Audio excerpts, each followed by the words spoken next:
What's up guys, Asian here again with a build video. This time we're going to be going over a beginner Magicka DPS set. So unlike my previous build videos, this is kind of going to be a blanket video. The combination of sets that I'm going to be showing you guys can be used across pretty much all Magicka DPS classes in the game right now. So the idea behind this build is to give you guys who are just starting to get into vet content, who haven't yet farmed up your gear, an easily obtained combination of gear that's either craftable or you can purchase them off of guild traders. So this is kind of a build that will kind of ease you into vet content, kind of give you the best bang for your buck in terms of easy and cheap sets to obtain. And again, this can be used across all different classes.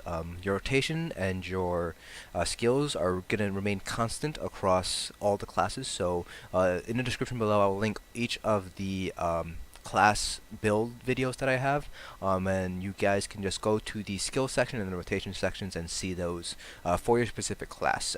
Like I said, the skills and the rotation isn't going to change between this particular setup and the meta setup that I have. That's just the nature of the build itself. I'm not going to be showing you guys the rotation for each class because in reality there's not really much in terms of differences in skills that you're going to be able to use if you want to push out the most DPS. And I do go over on each class video kind of alternatives and replacements for the typical bar setup for each class. So without further ado, let's go ahead and get started. So the 5-piece set that we're going to be using is going to be Julianos. This is a craftable set. You need 6 traits in order to research or create this set. It is in Hrothgar, so you do need the Hrothgar DLC in order to craft it yourself. If you don't have access to Hrothgar DLC, or if you don't have 6 traits researched in the pieces that you want to craft, you can always ask somebody to craft it for you. A lot of crafters typically just ask for materials or a small crafter's fee, normally like 1 or 2k per piece. If you're like, for example, in a guild, they might just ask you, okay, what style do you want, what sort of quality that you want it to, purple or gold, and give me the materials before I craft it for you. Or trade me the materials first at the crafting station, and I'll craft it for you there at the crafting station. Everybody's a little bit different. So for me, for example, I will typically craft things at the crafting station and then not send it to you until you send me the materials.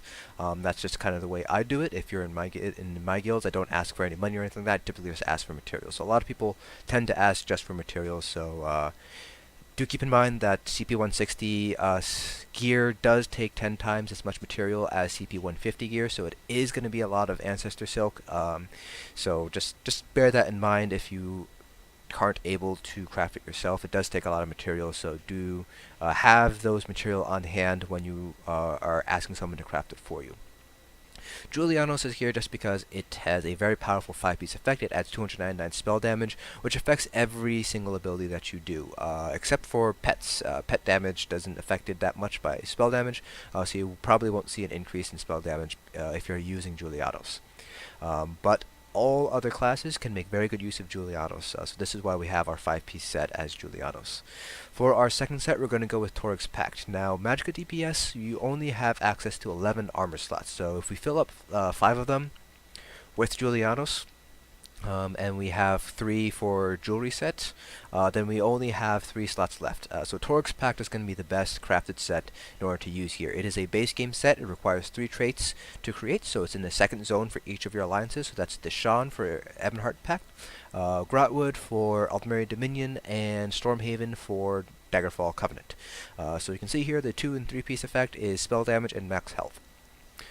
So spell damage is obviously going to be very useful. It scales very nicely, and the max health is there to help give you a little bit more survivability. I am going to be using Witch Mothers, so I do actually have a health enchant on my shoulders, just to push me to 17k health. I highly recommend adding that extra health enchant to get to 17k health, especially if you're just starting to learn content. Even though you have a shield, there are still going to be a lot of damage sources from vet trials, and you're just going to want to give yourself the best ability to stay alive, because the better you're able to stay alive, the more DPS you're able to push out. So staying alive should be one of your top priorities in every single vet trial. So that's why I have that health enchant here for you guys. If you're more comfortable with your survivability and you just don't have Elamris or something farmed up, then yeah, you can go with a Magicka enchant here if you'd like. So you will notice that we are going with 5-1-1, 1 heavy, 1 medium, and 5 light. This is because we do get additional stats from the Undaunted passive Undaunted Metal. You get 2% additional max stats for every type of armor you have. So that ends up being an extra 6% if you have one of each type. If you're only going with light, then you're losing out on 4% max stats plus some health from the heavy armor passive Juggernaut, which definitely helps. It's only 2%, but it does make a difference.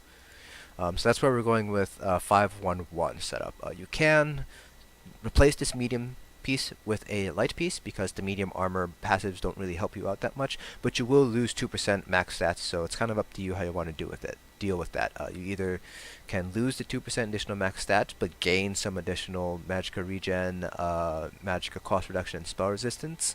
It's up to you. I personally prefer 5-1-1, but I've seen people use 6-6-1, 6 light, 1 heavy. So it is what you want to make out of it. For our jewelry, I am on the PTS, so this is why I have gold willpower jewelry. Typically, willpower only comes in purple as the highest quality. Willpower is a 3-piece item set. So you only need 3 pieces to get all 3 bonuses. It comes from your first random dungeon on normal or vet from the group finder. So any random normal. The first one you get will have a chance of getting a willpower, agility, or endurance piece, and those come in jewelry or weapons. So the jewelry does come in all 3, so it does come in Arcane, which is max magicka, robust, max stamina, and healthy, which is max health. So make sure that you want to get your willpower in Arcane. So you can buy them off of guild traders. You can typically buy a full set of purple willpower jewelry in Arcane for around 2k to 3k each, so you're looking at about a 6k to 9k, about 10k cost in order to purchase the jewelry. Willpower is a very strong set. Because it is only a 3-piece set compared to 5-piece, you do get stronger bonuses overall. Willpower pulls pretty much neck and neck with Moondancer and Master Architect at lower DPS. Because Minor Slayer scales additively instead of multiplicatively, it scales better when you do a higher DPS. So Willpower typically beats out Moondancer and Master Architect at lower DPS levels. Once you get higher and higher DPS, typically I think the turnaround point is around 32k, 33k. I'll have to double check on that. But once you hit kind of like 30k, then it's at that point you should probably start considering moving over to a Minor Slayer set like IA, Infallible Aether, Moondancer, or Master Architect. But Willpower is a very cheap and easy set to obtain. If you don't want to use let's actually go over weapons first before I talk about alternatives. So our front bar is going to be an infused Inferno Torug's Pact staff with a shock damage enchant. Again, you want that shock damage to help increase concussed uptime, which helps increase off-balance uptime.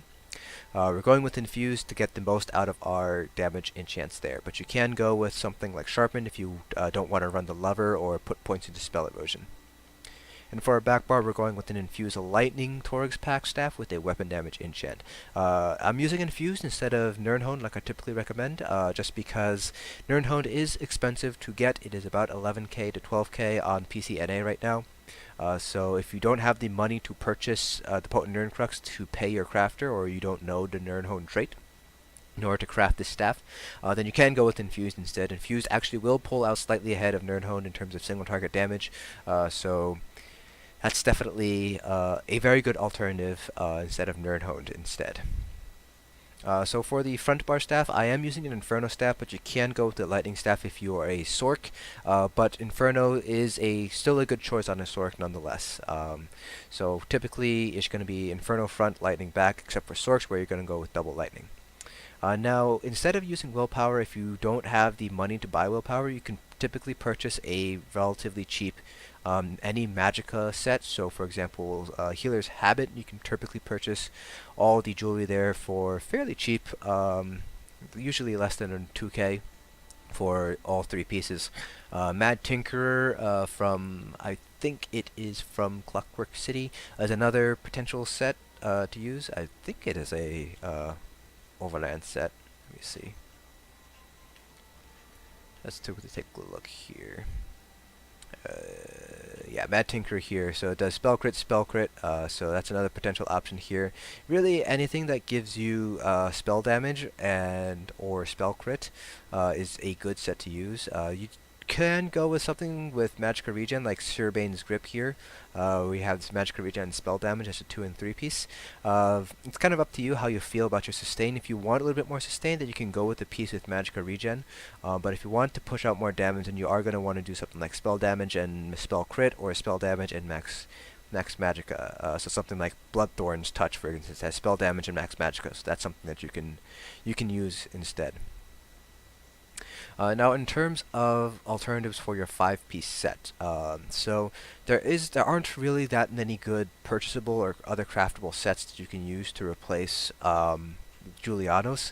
For Mag DKs, you have an exception. You can use Silks of the Sun, which is a light armor set from Stonefalls, which boosts your fire damage, so that you can use Silks of the Sun. It is purchasable off of Guild Traders. It is fairly expensive though, so Julianos is typically quicker and easier to obtain compared to Silks of the Sun for Mag DKs, and Julianos still does decently well on Magicka DKs. So another alternative instead of Torug's Pact, if you want more sustain, is going to be going with Seducers. Seducers gives you, I believe it is Magicka Regen and Max Magicka, so you do lose out on the health, so I would use Blue Food instead of Witch Mothers if you are going to go with Seducers instead of Torug's Pact. So that's kind of the downside of using Seducers instead. That's if you want some additional regen, but don't want to purchase something like Bloodthorn's Touch or anything like that. An alternative is to stick with 2-piece Torugs instead, and then go with a 4-piece set with jewelry. So if we go back to our light overland sets, you can do something like Martial Knowledge. So basically you get the jewelry from Martial Knowledge, then you get the Inferno and Lightning Staff of Martial Knowledge and infused, and use those instead, and then you just keep 2-piece Torug's Pact for the spell damage boost. That's another viable alternative to do. So in this case, I'd probably go with Martial Knowledge jewelry. You can typically buy those fairly cheap, about like less than 2k, 3k for all 3 pieces, and then go with weapons, or you can go with another armor piece of Martial Knowledge and then use 2-piece Torug's Pact to maintain that spell damage boost. So that's another potential option to use. So it would look something like, let me show you guys what it would look like actually. So it would look like this. Then I would use something like shoes or something, or actually not shoes, because that's my Julie piece. Epaulets. Oops. So it looks something like this. You would have 4-piece Martial Knowledge, then 2-piece Torug's Pact. You would need, since Martial Knowledge only comes in light, you would need to craft a lot heavy and medium Julianos instead, or a medium Torug's Pact piece, if you want to maintain 5-1-1 armor setup. So that's kind of the only downside of Martial Knowledge, but it's not that big of a downside there. Now obviously you're going to want to use 3 spell damage enchants. You can replace one of them with a regen glyph if you would like. That's kind of up to you how you want to run it. If you need to sustain, then do by all means go with a regen glyph and 2 spell damage glyphs, but I wouldn't go any more than 1 regen glyph. And again, you do want to have 17k health. I just do this for demonstration purposes, so this is not accurate. But yeah, you would want to get up to 17k health, so I would probably say just pick a small piece and put max health there if you're using Torug's Pact. If you're using this particular set, then you would use a health enchant on a large piece instead, and then or use Blue Food. So that's kind of what I would do instead. And then you just use max Magicka enchants for everything else there.